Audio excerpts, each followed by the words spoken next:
Šodien jūs balsosiet par ielu pārdevēšanu. Un ridzinieki pēkšņi sāks dzīvot labāk, vai ne?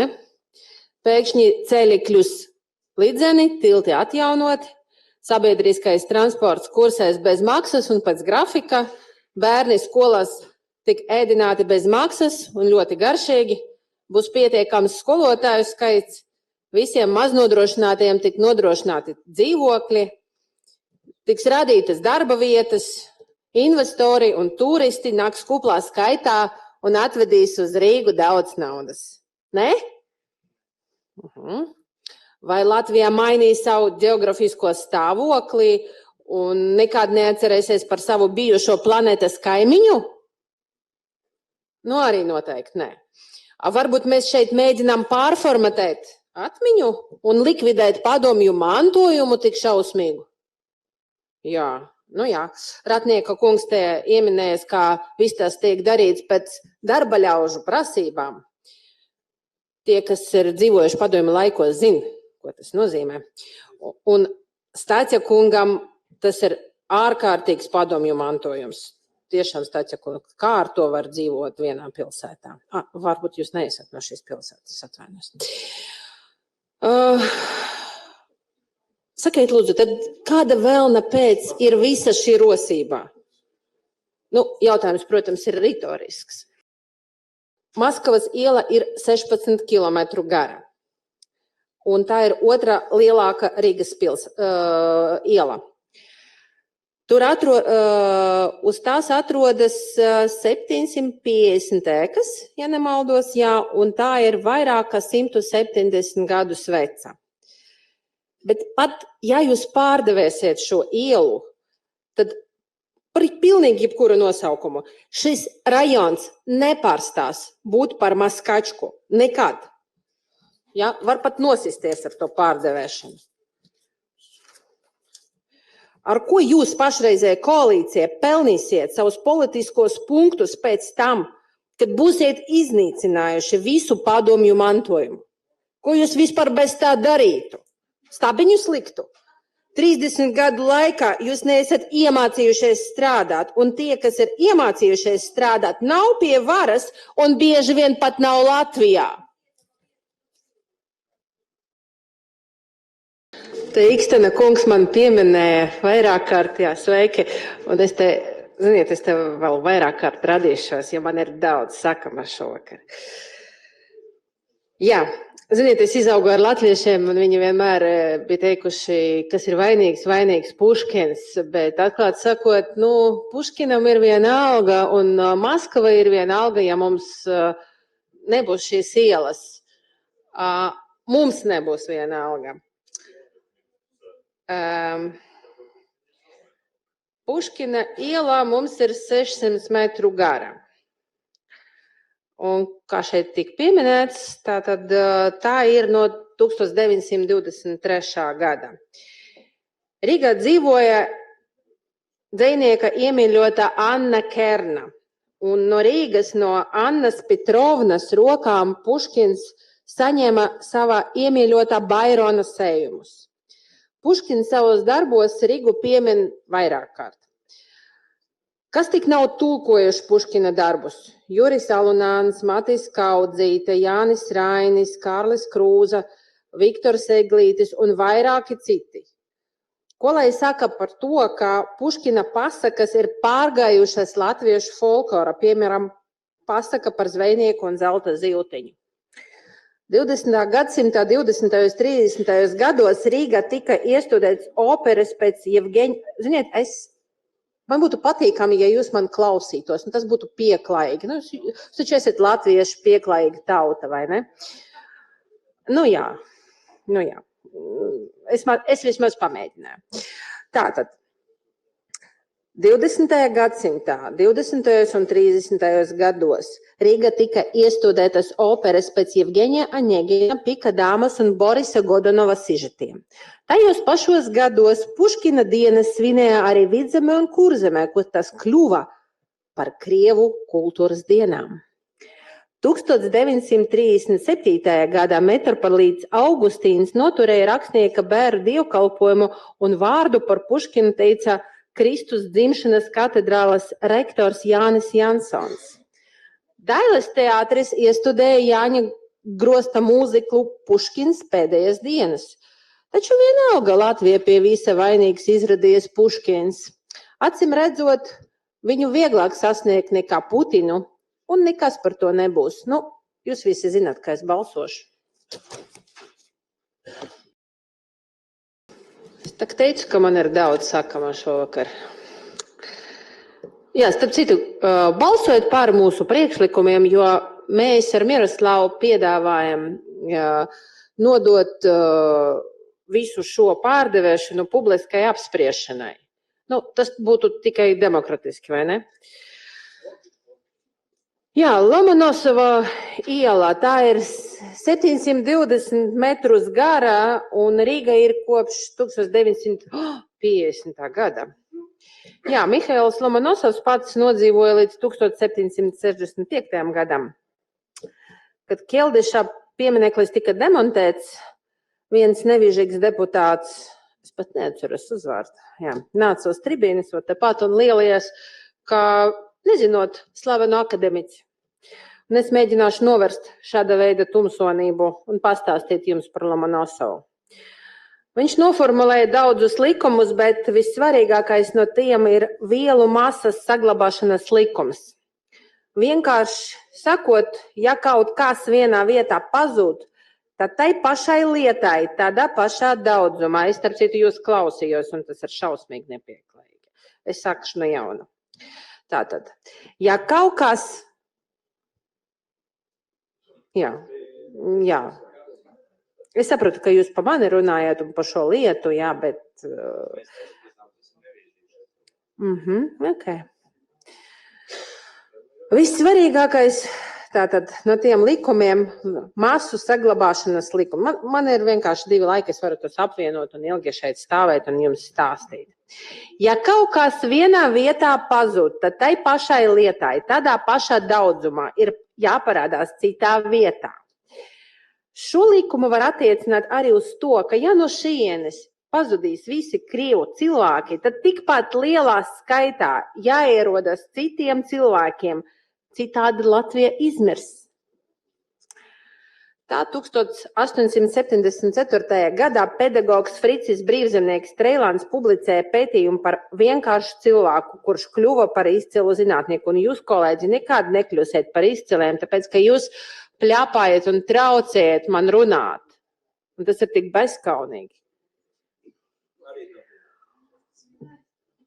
Vēstījumu par Lomonosovu pelnīti novērtēja Krišjānis Valdemārs Ausiklis un daudzi citi, un jūs nenovērtējat. Jā, tāpēc, ka par viņu atcerēsies vēl gadsimtiem ilgi, par jums neviens neatcerēsies, par tiem, kas šobrīd balsos pret. Par šo. Brīvzemnieks ar Lomonosovu piemēru vēlēs iedvesmot Latvijas jaunatni, kā arī vienkāršas šķiras cilvēks var kļūt dižs. Atkal vēsture atkārtojas. Izglītības ministrija slēdz lauku skolas. 150 gadus pēc brīvzemnieka darba par Lomonosova daudzi Latvijas lauku bērni, tāpēc kā pats Mihailo Lomonosovs, cīnīsies par tiesībām uz izglītību un tālu brauks uz tuvāko skolu pēc zināšanām. Varbūt tomēr ir par agru pārdevēt šo ielu. Nu, jūs zināt, kā es balsošu. Sen neesam redzējušies. Jā, es šo grāmatu paņēmu nevis, lai sistu kādu, kas te pļāpās tagad, vai nepļāpās. Jā, bet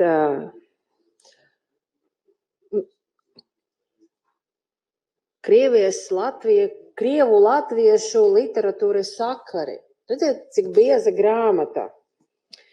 Un šeit ir tikai, man ir dažas zīmītes par tiem cilvēkiem, par kuriem mēs šodien runājam, bet, šeit ir pa krietni vairākiem cilvēkiem sarakstīts. Tā kā mums tie sakari starp Krievu un Latviju ir ļoti plaši.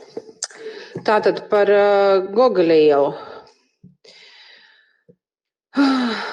Jā, vispār par šo grāmatu, nerunājiet, savādāk likšu jums izlasīt šo. Jā, Stalta kunga ziņojums, līdzīgi, ka pareizi ziņojumi vienkārši izcēlās ar savu mežonību, tāpēc es turpināšu jums stāstīt faktus. Faktus no grāmatas, jo tāda sajūta dažreiz, ka, ziniet, ka krieviski ir teiciens, ka tiešām būs jālasa šī grāmata visiem pēc kārtas. Es pieņemšu eksāmenu. Jā, krieviem ir tāds teiciens, Čukča nav lasītais, Čukča ir rakstnieks. Jā, un tad sajūta, ka daži tikai raksta šos lēmumu projektus, un man pa viņiem kauns, tas spāņu kauns. Labi, pie Gogoļa ielas. Tā ir 1 kilometra gara. Es varu jūs pārkliegt, tāpēc, ka man ir mikrofons. Un Rīgā tā ir no 1902. gada. Gogoļs Rīgā nav bijis pats. Viņš nodzīvoja līdz 1852. gadam. Bet Gogoļa Dailrada bija ļoti labi zināma Latvijā un vēl joprojām ir. Pirmais Gogoļa tulkojums latviešu valodā datēts ar 1869. gadu. Un tas ir stāsts par to, kā Ivan Ivanovičs strīdējies ar Ivanu Nikiforoviču. Nē. Arī Apsīšu Jēkabs savā stāsta kaimiņi, kas tapis Gogoļa iespaidā, strīdās par niekiem. Latvijā nebija iespējams neiestudēt revidentu. Tas notika 1870. gadā, un vēlāk 1874. gadā Vecpiebalgā ar aktieru amatieru spēkiem Andrejs Pumpurs, tur bija brāļi Kaudzīts, Andrejs Stērste, Atis Kronvalds un citi. Es skatos par tiem kultūrāliem latviešiem, kas šeit sēž domē. Un citi latviešu kultūras aktīvisti, un toreiz tie bija kultūras aktīvisti, iestudēja lugu bez tās cenzūras, kas bija pirmajā iestudējumā. Un, ziniet, zemnieki ieradas uz izrādi tādā kuplā skaitā, ka teatris, kas bija vecas kazarmas, nespēja uzņemt visus interesantus, un dienā tika izradītas 2 izrādes. Vēlāk revidentu tulkoja pats Andrejs Upīts. Latviešu valodā tika tulkots Taras Bulba un Mirošas dvēseles. Latviešu rakstnieki daudzajāda ziņā iedvesmojas no Gogoļa. 90. un 2000. gados Gogols atkal parādījies uz Latvijas teātru skatuvēm, un jāteic, ka tieši ar šiem iestudējumiem latviešu aktieri izpelnījies daudz panākumu starptautiskajos teātru festivālos. Katrs balsos pēc savas sirdsapziņas, es balsošu pret.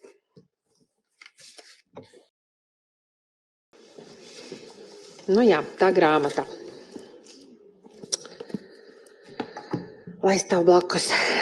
Tā, Lermontova iela, 207 metrus gara. Mihails Lermontovs nodzīvoja līdz 1841. gadam. Viņš Latvijā nav bijis un savos darbos Latviju pat nav pieminējis, vai ne?